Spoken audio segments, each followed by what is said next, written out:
ये बाजी खून की बाजी है, ये बाजी तुम ही हारोगे। तुम कितने भुट्टो मारोगे, हर घर से भुट्टो निकलेगा। सिलसिलो ये आहे त सिंध जे ज़िला ख़ैरपुर मीरस में पीपल्स बस सर्विस हलाइण जो कॉम्पिटिशन हुयो। कंहिं लिखियो त MNA नफ़ीसा शाह जीलानी साहिबा ख़त लिखियो आहे सिंध सरकार खे उन जे महिनतुनि ऐं काविशुनि सां पीपल्स बस सर्विस। कंहिं जावेद शाह क्रेडिट ॾिनूं, कंहिं नईम खल बीमार खे क्रेडिट ॾिनूं त कंहिं वरी चयो त इहो शिराज शौकत राजपर जे काविशुनि सां इहो सिलसिलो हलियो आहे।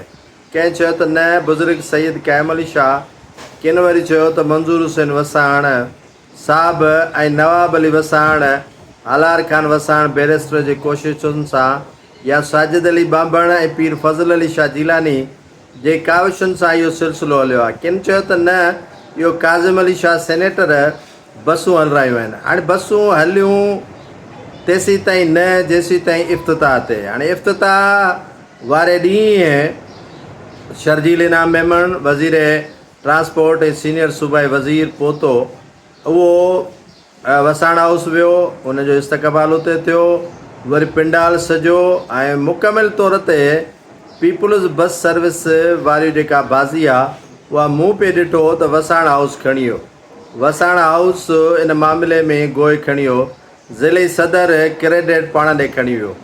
शर्जील इनाम मेमण बि वॾो सियाणो ऐं चालाक आहे। मेमण बचो आहे ऐं चालाक ऐं सियाणो कीअं न हूंदो। हुन कोशिशि पे कई त सभिनी खे विराए वंडे इहो क्रेडिट ॾियां, पर काफ़ी कोशिशुनि बावजूद बि उहो क्रेडिट ऐं खातो खुली वियो वसाण हाउस जो। ऐं इहो क्रेडिट नवाब अली वसाण ॾे वञे थो, जंहिं ख़ैरपुर ज़िले में पीपल्स बस सर्विस वारो सिलसिलो शुरू करायो। छो त ज़िले सदर आहे, साबिक़ MNA आहे, हुनजी PR आहे ज़िले जे अंदरि ऐं ज़िले खां ॿाहिरि, ऐं सिंध काबीना जे वज़ीरनि में बि हुनजी ठाहकी हले पई। ऐं उनजे करे हुन ॾे इहो क्रेडिट वञे थो ऐं वसाण हाउस इहो क्रेडिट खणण में यकीनन कामयाबु थियो आहे। भले केरु छा बि चए, पर तक़रीब दौरान सभु ख़बर पइजी वई त कंहिंखे केतिरी अहमियत हुई।